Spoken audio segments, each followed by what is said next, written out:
Today we're going to discuss making time for what's truly important. Take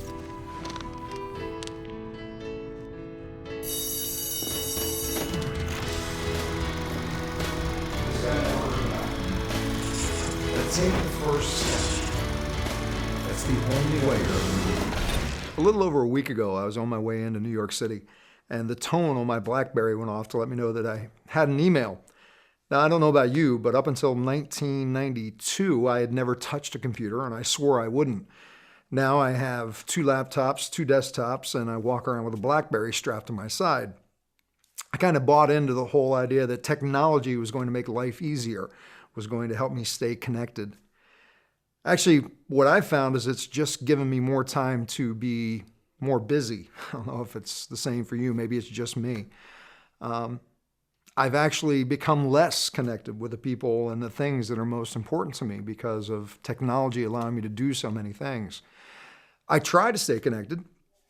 At least twice a year, I will do a mass email to pretty much everyone in my address book, just reaching out to say, hey, haven't seen or heard from you in a while, wanted to reconnect and see if we could commit to staying more connected. Sometimes on a long drive, I'll go through my cell phone book and make calls to people to try and connect. And sometimes it works, sometimes it doesn't.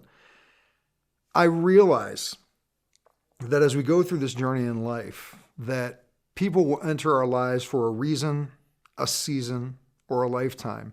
Many of you may have become aware of that email that goes around describing how the people who come into our lives don't always stay for longer than a reason, helping us learn something about ourselves or us helping them learn something, a season where they help us grow, and a small number actually stay with us for a lifetime. I understand that some of those people in my address book are no longer on that part of the journey with me.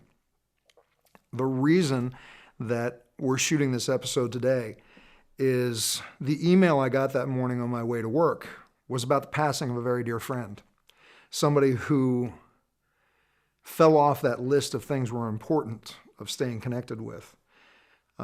Person's name was Nancy McCowan. She was very important in a very unique circle of friends that I connected with between 1998 and around 2000.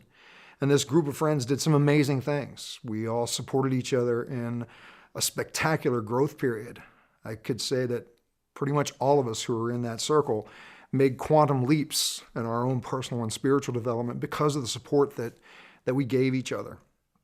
And about 5 years ago, I ended up moving from New Jersey, where this group was located, and fell out of contact with a lot of people. I mean, I would see these people weekly. I would connect with these people weekly.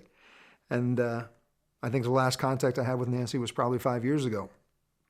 The email that day told me that she had been struggling with cancer for some time and had passed away. And as I went through the day of having received that email, I struggled a lot and I couldn't figure out why. And it came to me that I had dropped the ball on what's truly important to me. I've had some great accomplishments in my life. I've succeeded in many areas and overcome a lot of things. And we've all heard the saying before that when a person gets to those last moments of their lives, it's not about the successes they had, the money they earned, but it's about the relationships that they nurtured. And the email about Nancy's passing drove that home for me. So what did I learn from that experience? For me, I'm raising my standards of how I'm going to stay in contact, or at least let the people know in my life who are important to me that they are important. I'm going to make those emails individually go out rather than a mass email weekly and phone calls weekly, because these people are what's important in my life. And I want to let them know. Even if I don't hear back from them, that's not the point of them reciprocating. It's about me reaching out to let other people know they're important. Because whenever I've sent those emails before or made those phone calls, I had that belief system or that thought in my mind that if I don't hear back, it's okay. They know I care, and I know that they care. We're busy.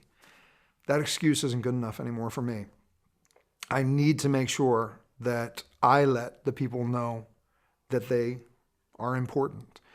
So I'm making sure that I make the time. And what I would like to ask you to do for yourself and for those that you care about is to ask yourself, what can you do today to let the people who are important to you know that they are, to connect with them, at least to let them know.